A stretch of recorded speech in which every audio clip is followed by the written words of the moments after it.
লাচি সুতো দিয়ে কী করে বেনি সুতো তৈরি করে মালা তৈরি করা যায় সেটাই ভিডিও আজকে আমি তোমাদের কাছে দেখাচ্ছি বন্ধুরা। তো প্রথমে লাচি সুতো নিয়ে নিলাম, আমি হলুদ রঙের লাচি সুতো নিয়েছিলাম। তো হচ্ছে এর জন্য দুটো লাচি সুতো লাগবে, দুটো বান্ডিল লাগবে। তো প্রথম বান্ডিলটাকে দেখো আমি খুলে একদম সোজাসুজি করে সেটা একটা বোর্ডের মধ্যে ক্লিপ দিয়ে আটকে নিলাম।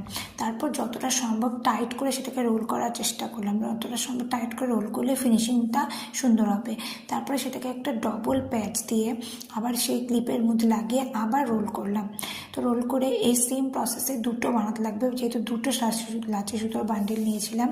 তারপরে দুটোকে একটা হচ্ছে পুঁথির বল দিয়ে একটা হচ্ছে টাইট করে লাগিয়ে দিলাম, ঢুকিয়ে দিলাম ভিতরে পুঁথির বলটা।